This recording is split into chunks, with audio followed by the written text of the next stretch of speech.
the Dolphins the craziest team ever.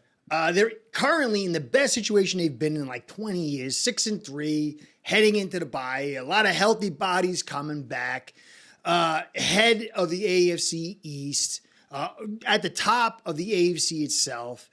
And the talk is we're doomed.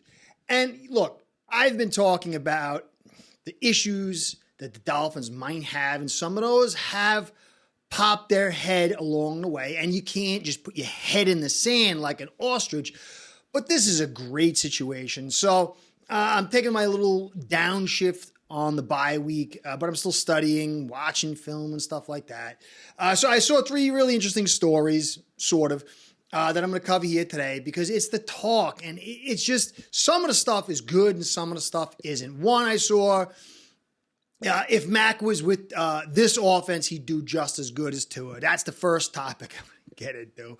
And then, and it is funny for a very clear reason. I don't care if you love Tua like he's your son or you hate him like he's, Hannibal Lecter.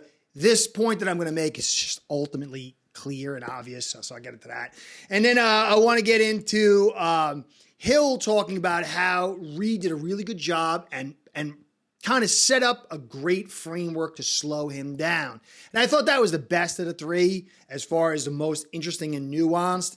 And then I saw somebody, I guess it's Pro Football Network, said, it's the bye week, we should sign Jackson for a long-term contract.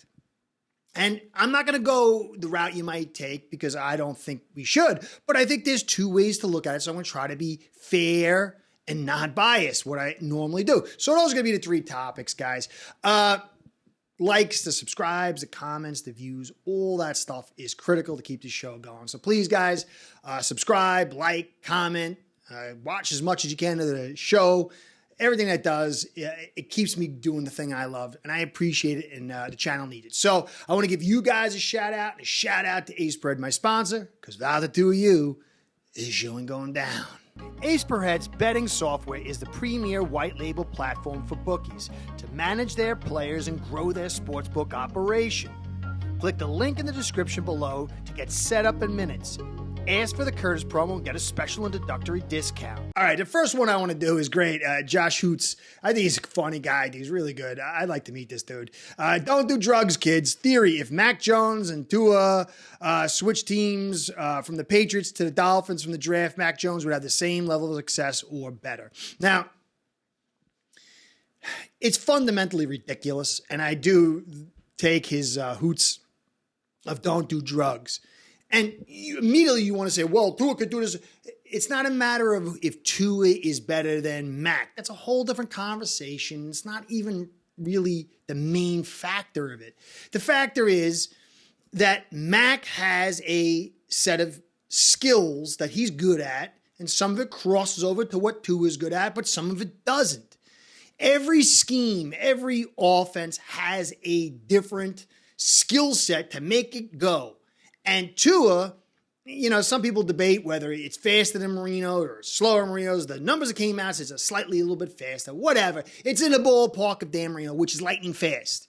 And Tua's ability to throw the football, which is the best in the league right now, is critical for what we want to do is get the ball out fast, get it into gaps, get it to Hill, get it to Waddle. And right off the bat, that elite trait, physical trait of Tua, separates him from Mac. Mac is way better in a McDaniel-style offense. He's doing a little bit better this year than last year. Last year was totally crazy with the bag of donuts, Patricia. But Mac is a guy that really works well, going through his progressions, making little changes to the line of scrimmage, and working on zone coverage. Not so much the man because the arm isn't there. But he wouldn't have the release of Tua. He wouldn't have the ability to throw with anticipation that Tua has. Tua is perfect for the situation, and if you flip them, it wouldn't work out well for Mac. And I don't think it would work out well. Mac's first season, he did really well with McDaniel. I don't think McDaniel's system would work well with Tua because it wouldn't take advantage of his strengths. So it's ridiculous. Tua is perfect for this offense. Whatever that ends up being, this offense is designed for a quick release, a gunslinging quarterback that can throw with anticipation with a little bit of movement skills. And Mac does not have that. End of story. All right, so next, I want to get into the very interesting topic of Hill saying, you can see right here, I got a lot of respect over there for Coach Spags and Coach Reid. They did a great job. They had a really good plan, he said, on his It Needed to Be Said show Thursday, 4:55 mark. They lined up cornerbacks, Snead against me the whole entire game, and the whole plan was to get hands on me and keep a safety over the top the whole game. They did a really good job of that. And this is amazing humility. And I want to say congratulations to Hill for his marriage. He had the thing in the offseason. He's had the things in the past. But all you could do as a person is get better. And I am wishing the best for his marriage. I pray that his family is going to be amazing. He's going to be as good, if not better, person and husband than he is a football player. And this here, for him to say that and to be humble like that, I liked it. And it's true.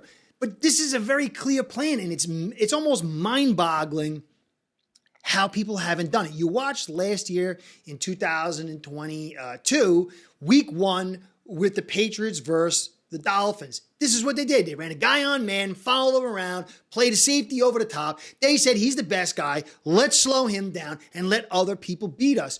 But what it did more than that is, guys, when you get up on somebody, you can get burned.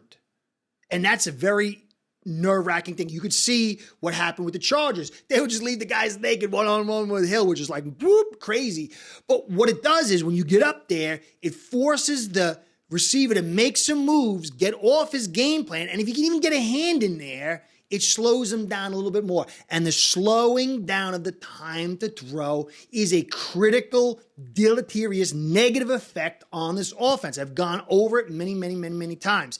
Every 1/10 of a second that passes, the pressure ratchets it up. And against the Chiefs, it was 2.52, where we're normally 2.38 seconds. Or it was actually lower. It's actually been trending upwards, which is very interesting. There's a study I want to get into later. So when you have an offense, and this is why I said at the beginning of the season, guys, just let the thing play out. I think the offense is going to get better with the addition of the run game. I think we could do a lot of stuff. But the stuff you saw early on was like people losing their mind. What is this? And it wasn't a great secondaries and defenses that were facing them. This slowing down the clock so the pressure can get in there and taking away Hill as much as you can is the recipe now. And all these DCs are watching previous tape and building up their little resume to stop Hill, to slow down the clock, to let the pressure get there. But as I did in my film, I spent a lot of time on it. I didn't get too many views, but so check it out, about the run game being critical. The run game is going to alter things and break this ability to do what they're doing to Hill, and it will help keep this clock faster.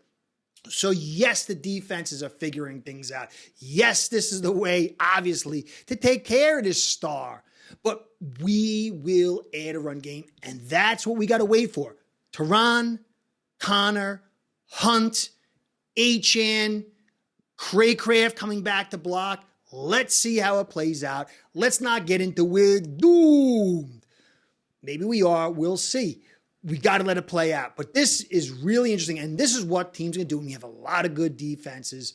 So anyway, that's that. Now, the last little thing that I want to get into is Jackson. Obviously, if you watch me, I don't think he's a great player. I think he's a great guy, and I think the guy is going to get better. I think in 2 and 3 years, he'll be really good. But the talk has been over and over and over again. PFF, look at his low pressures. And then they don't use anything else that PFF says. Oh, look at his awesome run block here. And they don't show any of his other run blocks. The guy is playing the best of his career. And if you look here at his statistics and where he's located in PFF, I'm going to do a whole thing.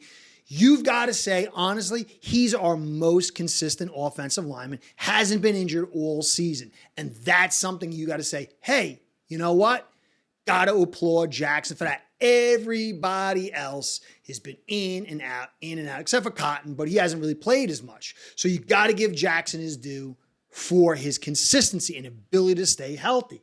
Now, if you look at his pressures, he's basically ranked 62 least amount of pressures, which is good. So he's given up only about 10 pressures or 12 pressures, something like that. And you've got to say, hey, guy's doing his job when it comes to that. And if you look at his pass blocking, PFF ranks him 40th out of, like 90 something or whatever. But really, you only want to consider about 64 because there's, 32 starting tackles, and he's supposed to be a starting tackle. But then you double it up for the back end guys and stuff like that. So 40th is not bad. It's good considering where he's been. And so this is something that you could say, hey, you know what? He has improved, to be fair. But if you're going to, look at this stuff and say, hey, let's check the rest of the stuff. Now, PFF has him ranked 66 total when you factor in offense and defense, run blocking, pass blocking grades. Not so good. His run blocking, 108th. That is abysmal. He's a terrible run blocker, but he has been able to manage guys when this clock is at a certain speed, and he has been able to stay healthy. And so you got to hold on to that. But clearly, that run blocking is going to be key, and he's not good at it. Now, I want you to look at penalties. He's 32nd. So he's 32nd worst with 4 penalties and 1 that was, washed away, didn't count because it was waived for whatever, offsetting penalties or whatever the reason. So he's kind of up there in the penalties as well. But then when you factor in, well, what's the difference between him and the others? Now, if you go and look at he's ranked 66, you see above him, you'll see Braxton Jones, Okafor, Orlando Brown Jr., who was paid a heavy price, very good. You see Pipkins III, Idoga. These are all guys that are around his area. But context is the key to evaluate. Look at the last list over there, the TT, and that's time to throw. His is 238 compared to Brown's 252, Okafor's 288, Jones 304, Wanago again 295, Christian 303, Pipkins 276, Doga 2.66. And so he's getting it out so fast that it's kind of protecting him and adding to the value of what he does. If you'd see that the protection kind of fails. Last year's protection, it was 266, or 261, if you go by next gen. And this year, it's 238. And so the difference in the pressure values is that 1/10 of a second drop, almost 2/10 of a second. And so at 238, he has the easiest job in the NFL, and he's currently ranked 66th overall. He's ranked 40th in pass blocking with this easier assignment, but he's 108th in the run blocking. Now, we'll see over these next few weeks as they add in this understanding of how to stop the defense that Hill talked about, and he faces better defenses, how he does. I certainly wouldn't rush to sign him now. But maybe if he continues to improve, maybe if he wants a reasonable deal, we'll see. And maybe it would be a good idea because honestly, we have to have some continuity on this offensive line going into the next year. Tehran, you're not going to be able to move him. You're not sure about Hunt and Connor. You're going to have to move them out. Robert Jones, he's a free agent as well. So really, the only guys you got is Tehran, and he's got the injury history. Cotton, and maybe Jackson if you keep him long term. Everything else is in flux, and there will be a 24 season no matter what happens. We got to think about that. So anyway, guys, that's it. Let me know what you think. I personally don't think it's wise. I think that when you understand how quick the ball is getting out, and then you understand that he's got the easiest job, and you see what he's doing, I still don't think the guy is a guy we want to keep long term, but maybe I'm wrong. Let me know what you think. Anyway, enjoy the bye week. This is Curtis saying, catch you next time. Be well. Go Fins. Start building your own online sports book today by getting signed up with aceperhead.com service that'll allow you to book action on sports from all around the world.